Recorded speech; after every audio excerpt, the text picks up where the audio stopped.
The Sonos Ace headphones are officially here, and they're easily one of the best new headphones to hit the market, although they certainly aren't cheap.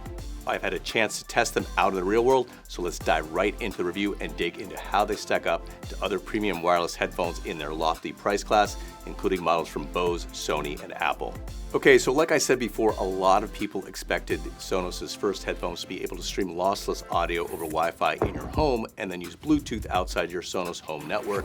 However, Sonos reps told me that listening to music over Wi-Fi would greatly reduce the headphone's battery life, and the company opted to leave that feature off. So even though they're equipped with a Wi-Fi chip, they're not really Wi-Fi headphones and are first and foremost noise-canceling Bluetooth headphones. Unlike Sonos' Roam and Move speakers, which stream music over Wi-Fi on your Sonos multi-room system and double as Bluetooth speakers off your home network, these headphones only use Wi-Fi to tap into your Sonos soundbar to create a personal home theater experience.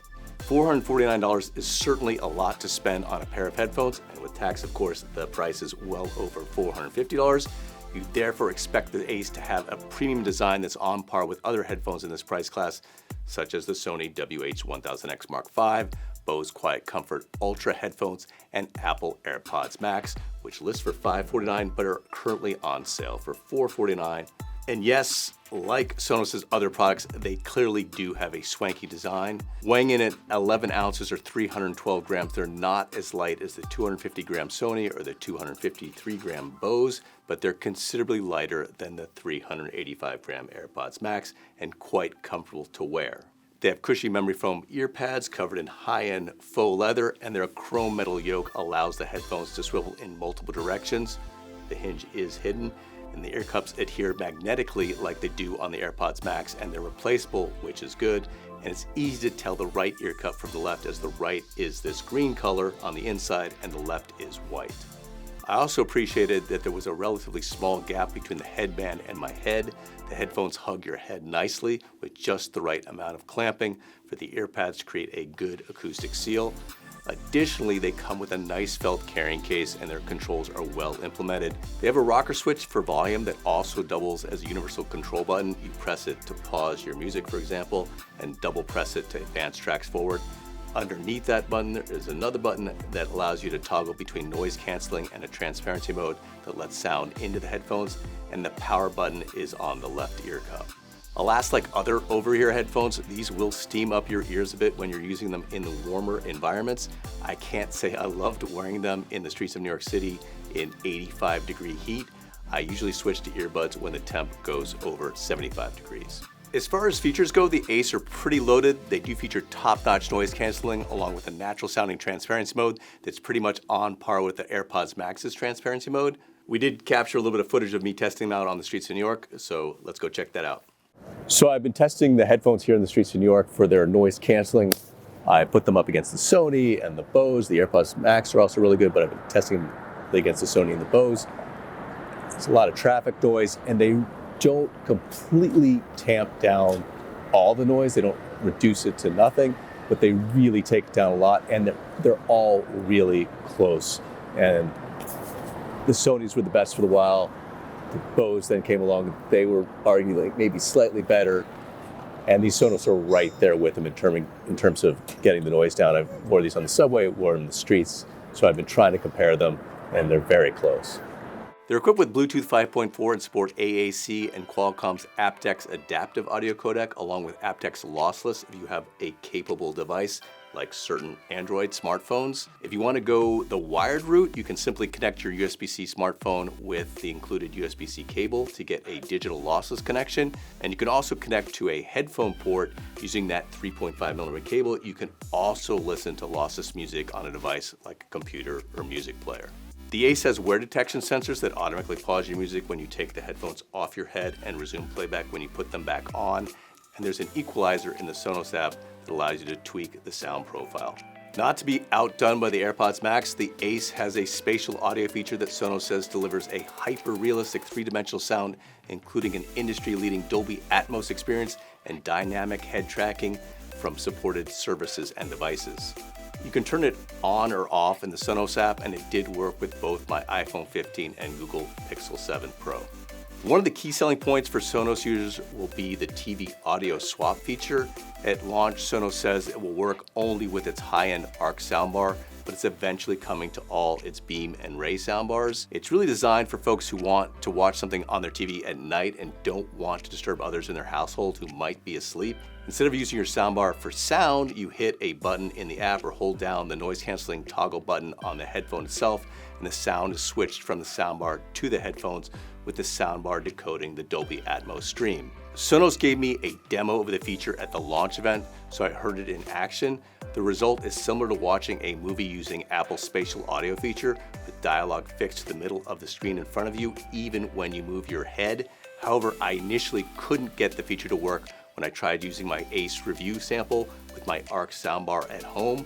Sonos has had a number of issues with the rollout of its revamped Sonos app, so I wasn't totally surprised that I had some problems, but I did have to contact Sonos customer support to troubleshoot the TV audio switching to get it to work. Hopefully you won't have the same experience. Sonos does say the headphones home theater experience will get even better with time. Its new True Cinema technology is coming later this year, and it's supposed to precisely map your space, then render a complete surround sound system for a listening experience that's quote unquote so realistic you'll forget you're wearing headphones. The Ace have 8 beam-forming microphones for noise control and voice targeting, and they do have a mesh cover on them that is for wind noise reduction. And I made several test calls with the headphones, and they did a very good job reducing background noise in the noisy streets of New York City. When I was using the Sony XM5s, which offer best-in-class voice calling performance, callers said my voice sounded slightly more natural and less digitized, but the Sonos was pretty close. Here's a sample call I recorded. Just note the call is recorded over the internet, so there's a bit of loss in fidelity.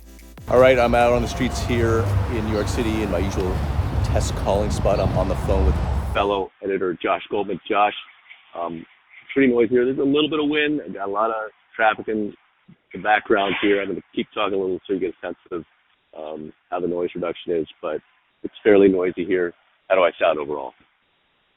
Overall, you sound great. The noise reduction is doing its job. It's pin drop quiet right now when you're not talking, so that's a good sign. And in general, your voice quality sounds good too. Not quite as natural sounding as the Sony's, but just a slight little digital tinge to it. But otherwise, you sound really good. All right, thanks a lot, Josh. As for battery life, Sonos says the Ace are rated for up to 30 hours of use on a single charge at moderate volume levels with noise canceling on. That's solid. The Sony XM5s, for example, are also rated for 30 hours, while the AirPods Max are rated for up to 20 hours. A quick charge feature gets you 3 hours of playback time from a 3-minute charge, and the headphones require about 2 hours to fully charge. Okay, let's move on to sound quality, which is what I'm sure a lot of you want to hear about. Sonos says the headphones have custom designed 40mm dynamic drivers, and like I said, I was impressed with the Ace's sound quality.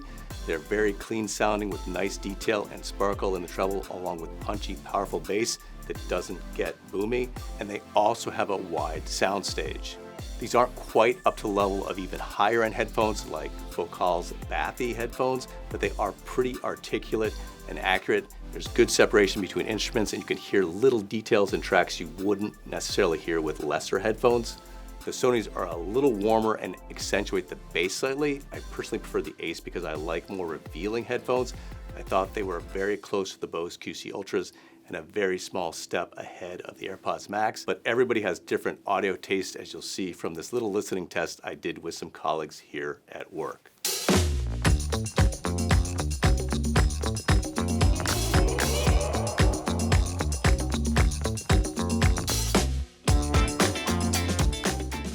I'm picking Apple. I'm sorry. Second is definitely the number 4. Third, I'm gonna have to give it to third, even though I don't like how they feel very plasticky. And then the first option is last. Probably gonna go 3, 1, 4, 2. I would love to hear how much you think that costs, the Sonos. Sonos? Yeah. I would say it's giving 189. So they are actually, how much, Carnoy? 440.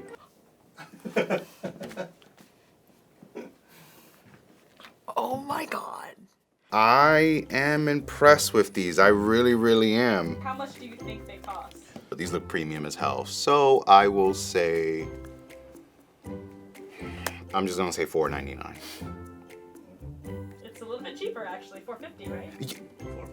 Yeah, okay. I was gonna say $4.50 or $4.49, but I was like, let's just round up to the nearest 100. Okay, so I can't say that was the most scientific test, so take it with a grain of salt, but I just wanted to give you an idea of how people reacted to putting on some of these competing premium models and listening to a track of their own choosing.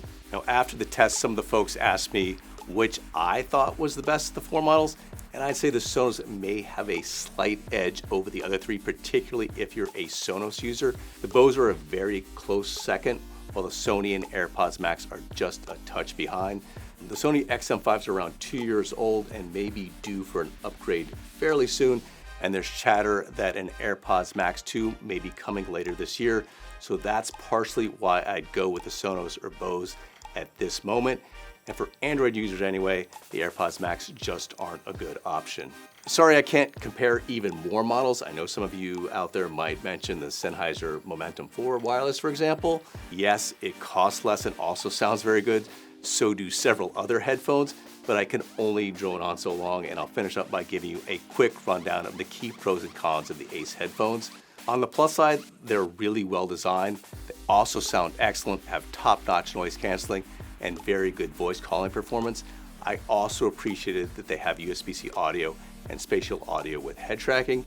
And for Sonos users, the TV audio swap feature is an appealing option that may just be the thing that makes you willing to drop $450 on them. On the downside, I was disappointed that they aren't capable of really being a Wi-Fi headphone, allowing you to use them as a speaker on your Sonos system at home.